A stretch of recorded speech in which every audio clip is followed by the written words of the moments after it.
contemporaine. Cela semble comme une question vraiment préjudicielle. Dans les réponses, vous verrez le débat. Mais avant toute chose, à la suite de tous les autres, je souhaite remercier et féliciter Monsieur l'ambassadeur. On me dit, à côté d'un grand homme, il y a une plus grande table, Madame l'ambassadrice, pour cette initiative donc, de l'organisation de ce café littéraire. Et nous savons que bien avant ce café littéraire, il y a eu une autre manifestation culturelle et d'autres nous ont été annoncées. Donc félicitations pour tout cela et rassurez-vous de tous nos soutiens pour l'avenir déjà pour le président. Donc merci à vous, Monsieur l'ambassadeur, merci à tous les collègues de cette mission diplomatique. Et donc pour revenir à la question, je ne suis pas critique littéraire, je ne suis pas un expert de la littérature, je suis tout simplement écrivain. Et c'est donc en tant qu'écrivain que je vais répondre à cette question.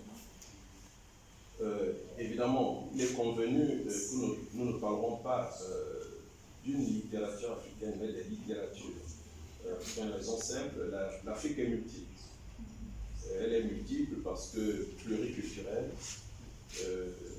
Même au sein de chaque pays, chaque État, il y a déjà une diversité qui exige que l'on dise plutôt les littératures plutôt que la littérature. Donc cela est convenu et accepté. Contemporain par rapport au présent, je crois, c'est-à-dire la littérature d'aujourd'hui, certainement par rapport à celle d'hier. Nous conviendrons aussi quelle littérature africaine, encore un peu le singulier au pluriel, c'est la qui est faite par les Africains, où qu'ils soient, sur le continent ou ailleurs, mais sur, je crois aussi, des thématiques africaines. Parce qu'on peut parfaitement être africain et écrire sur des choses qui n'ont rien à voir avec l'Afrique. Donc il faut nécessairement qu'il y ait un temps, un pesait, une inspiration africaine. Je peux vivre au Canada et écrire sur des thématiques africaines. Mais malgré cette spécificité qui voudrait qu'on parle de littérature contemporaine, et Jeanne l'a dit, nous sommes fortement enracinés, ancrés dans nos cultures. Et la culture renvoie nécessairement au passé. Moi, lorsque j'écris, il y a de nombreuses références au Bouti, il y a de nombreuses références aux cultures fortes, ce qui fait que je convoque le passé, forcément. Ce qui n'a plus rien à voir avec, disons, le présent, la contemporanéité. Donc, nous avons nécessairement donc, ce cordon ombilical qui est attaché donc à nos cultures et à notre passé. Je crois que c'est aussi ici l'occasion, puisque nous sommes au Gabon, même si nous voulons ouvrir à l'universalité donc symbolienne, d'évoquer ici, tout en saluant les jeunes confrères écrivains qui sont dans la salle, convoquer ici et féliciter, remercier, rappeler les noms de quelques écrivains africains, gabonais, notamment ils sont africains, gabonais en particulier. Je citerai Okumba Kogé, que vous connaissez, qui fait figure de doyen de la littérature gabonaise actuellement. Justine Mitza, Madame Honorine Ngou, Jean Divassa Nyama, Janice Otseni, Sylvine Sam, Chéri Abdelmankwa, qui est notre président, l'Union des écrivains gabonais, Parfaite Bolam, Rosny de Saï Swaga. Alors, c'est juste pour qu'on sache que les écrivains gabonais existent, mais nous sommes autour de 200 actuellement, mais véritablement contemporains, parce que nous datons la première publication gabonaise de littérature publiée par un individu et non pas publiée dans un ouvrage collectif comme c'était le cas dans la fin des années 50 et 60. Alors le tout premier c'est Robert de Tombal. Je crois que l'histoire d'un enfant publiée date de 1971. Vous voyez, nous sommes arrivés très tardivement dans le monde des éditions Gabon, publié aux éditions Free au Cameroun. Donc il était protestant, il travaillait, il était enseignant dans la mission Baraka, des protestants, donc des éditions Free au début, elles sont des protestants. Donc voilà, moi, la définition que je donne de cette question. Merci. Je disais cette confrontation littérature orale et littérature, je pense qu'en vérité, elle existe. Parce que ce qui était oral avant, parce que nous ne maîtrisons pas l'écriture, est désormais écrit. Et je m'appuie sur cet exemple bien connu par les écrans, aussi bien évidemment le canon de Guinée qu'appelle le Congo, voire même de la Sao Tomé aussi. L'épopée ouverte qui avant était compter ou raconter ou déclamer pendant certaines cérémonies, donc essentiellement orale, aujourd'hui est écrit. Voilà, le précurseur en la matière, c'est le vénérable maître Tseranamputu, qui nous a publié quelques temps là-dessus, et désormais le fait est écrit. Nous avons l'Olendé dans le Congrès, par exemple, là, la tradition Teke au Bamba, et je crois qu'un peu partout, c'est ça qui est là. Oui, il a rentré les camps. Donc, nous sommes réellement aujourd'hui dans la modernité même. Le coup d'éclat est un très vieux projet que j'avais tout d'abord proposé à Gallimard dans le truchement des jeunes, à la collection Continent Noir. Apparemment, je ne m'alignais pas à la ligne journaliste de la collection. Mais justement, c'est pourquoi. En fait, ce roman, l'histoire, met au cœur de sa trame la problématique ethnique, mais ethnique en tant que prétexte pour ceux qui aspirent au pouvoir, en tant que prétexte donc pour diviser les populations. C'est-à-dire, de nombreux pays africains connaissent le phénomène. Il n'y a pas de différents ethniques, il n'y a pas de conflit entre ethnies, mais il y a un homme politique qui toujours sort comme ça pour poser le problème ethnique qui n'existe pas. Alors, lorsqu'il pose le problème ethnique, évidemment, c'est pour créer des tensions. Ces tensions-là, il va s'appuyer sur elles pour mieux s'imposer à l'ensemble. Donc voilà, c'est les exemples de Mampa, Rwanda, etc., le Cameroun. Voilà, donc c'est l'histoire donc de quelqu'un qui est ministre et qui va accéder au pouvoir.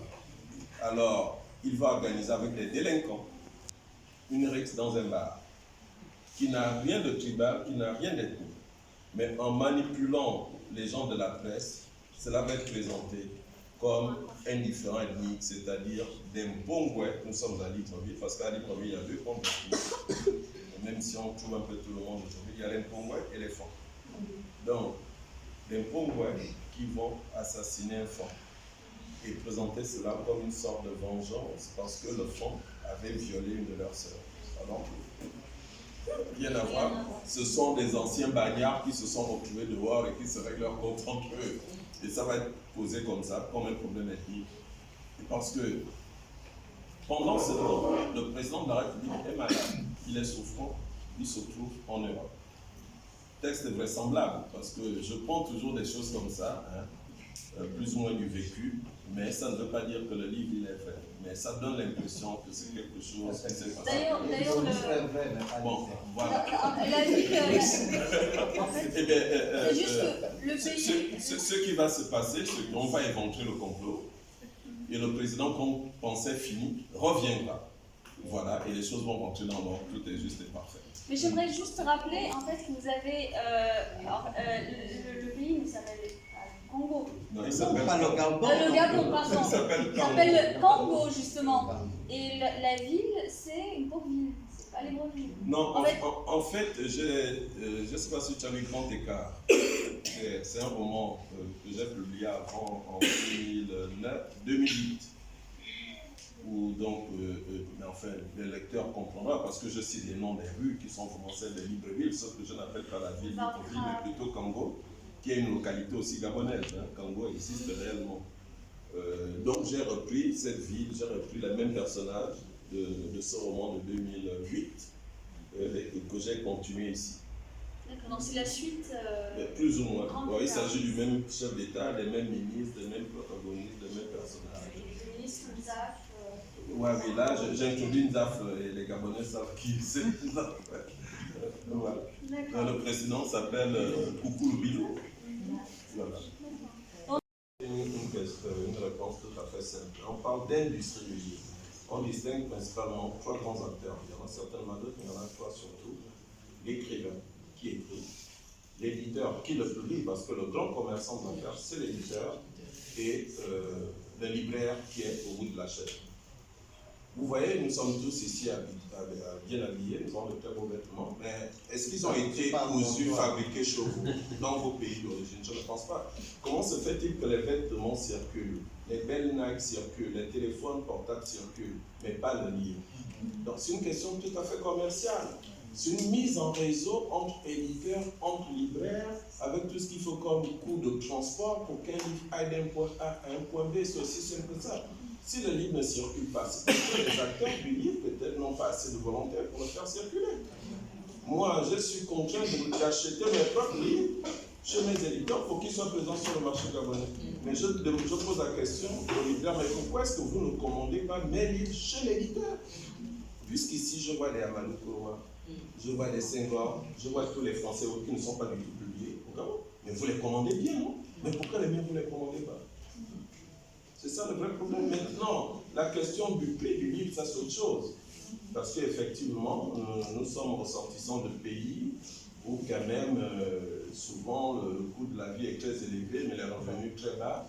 Demander à un père de famille de faire le choix entre 1 kilo de cotis, de riz ou un bouquin, mais il va aller dans la voiture, c'est évident. Donc voilà, je crois que la question de la circulation, elle est là. Il y a un véritable manque de volonté des acteurs du livre. Voilà pourquoi ça ne circule pas. C'est aussi simple que ça. Moi, j'en je renouvelle mes remerciements et félicitations à monsieur l'ambassadeur haut représentant de la République gabonaise, le Royaume du Maroc. Je voudrais tout simplement saisir cette opportunité pour prodiguer un petit conseil à mes jeunes compatriotes assis en face. Leur dire tout simplement qu'avant eux, j'étais exactement dans la même situation parce que j'étais étudiant. Et si je parle ici, c'est surtout par rapport à ma jeune consoeur là qui parlait de son isolement à une époque. Vous savez, lorsque vous avez une représentation diplomatique, une ambassade dans le pays où vous faites vos études, n'ayez pas peur. L'ambassade, c'est votre famille. L'ambassade, c'est votre maison. Hein? N'hésitez pas. Venez en ambassade, rencontrer les autorités nationales qui sont là. Si vous avez des difficultés, si elles peuvent vous aider à les régler, ça se fera. Évidemment, il y a beaucoup d'autres qu'on ne peut pas régler, mais en termes de présence de conseil, c'est toujours important. Au moins, vous ne vous sentez pas seul. Ne vous isolez surtout pas. Et puis, bon, là, c'est la casquette du diplomate. Comme vous le savez, il y a une échéance qui s'approche. Hein? Soyez les acteurs de l'histoire de votre pays. N'en soyez pas des spectateurs. Soyez actifs. Venez vous faire recenser au niveau de l'ambassade. Faites-vous délivrer les cartes consulaires, qu'on sache exactement que vous êtes là, où est-ce que vous vivez, pour que le moment venu, vous puissiez être interpellé, mais interpellé au sens d'appeler, pour que vous puissiez jouer, vous aussi, votre partition. Voilà le petit message du diplomate que je voulais vous passer. Et puis, naturellement, une fois de plus, vous recommandez les livres des auteurs présents qui sont ici dans la salle des banquets, la salle humide qui s'ouvre à nous. Merci beaucoup. Écrit ce livre parce que j'ai compris le professeur. Que... Non, elle va aller jusque-là, elle va parler de ça. Mais ce n'était pas un professeur venu de Chine. Non. Mais tu vas parler de ta copine qui est décédée. Donc c'est une histoire triste, mais qui a fait en sorte qu'elle écrive. Mais je vois le parallèle avec Océane. Ce sont des filles très solitaires. Donc je crois que Axe aussi, même s'il veut jouer au costaud, ils sont tous solitaires. Et est-ce que c'est dans la solitude qu'on écrit? Quand je vois Eric Joël, c'est le contraire. Mais toi, est-ce que tu peux nous parler aussi, tu peux nous dire vraiment quelques mots, hein? Est-ce que c'est normal que tous ici, ce soient des solitaires? Je ne jugerai pas. Non, c'est une affaire de caractère. Et puis, de sensation de sécurité. Il y en a qui aiment se retirer parce qu'ils sont plus à leur aise. Et il ne faut pas qu'ils forcent leur nature. Moi, je n'ai plus de soucis du regard qui se pose sur ce que je fais, estimant que je suis transparent. C'est la littérature, c'est elle qui me fait, et ce n'est pas moi qui l'écris. Donc voilà.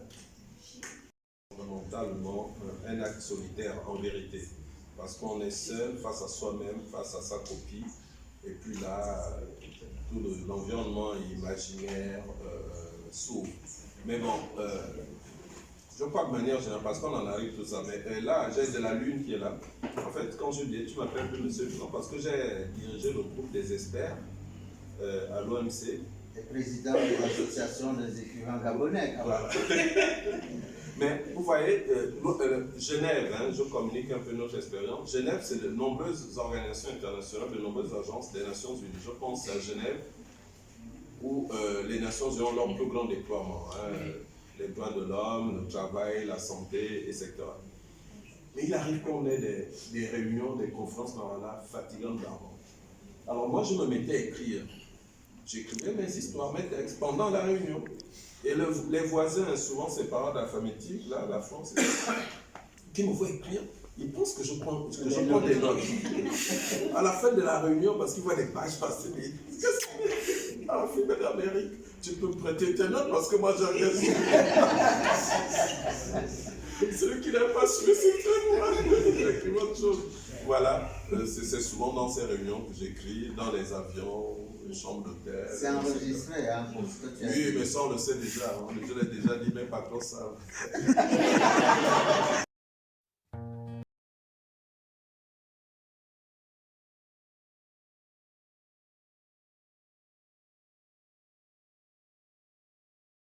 Par son Excellence, Monsieur l'Ambassadeur, qui a bien voulu nous honorer, écrivains gabonais, en organisant un café littéraire au sein donc, de la chancellerie du Gabon. Alors, ce café littéraire était l'occasion donc pour Monsieur l'Ambassadeur de mettre en œuvre ce que nous appelons la diplomatie culturelle, en mettant en avant des écrivains gabonais, donc de son pays, mais aussi d'autres écrivains, des écrivains africains, dont un qui est très connu, qui tient le haut du pavé actuellement des écrivains africains. J'ai cité Eugène Baudet. Ce fut un magnifique moment d'échange avec le public très nombreux, essentiellement constitué d'étudiants et de compatriotes résidant ici. J'ai compté à peu près 200. Et puis naturellement les collègues de l'ambassade que j'ai retrouvés ici avec beaucoup de plaisir et de joie. C'est un exercice merveilleux que nous souhaitons voir renouveler. D'ailleurs, Monsieur l'ambassadeur a annoncé l'organisation de manifestations de même type, dans les mois à venir. Qu'il en soit félicité et remercié.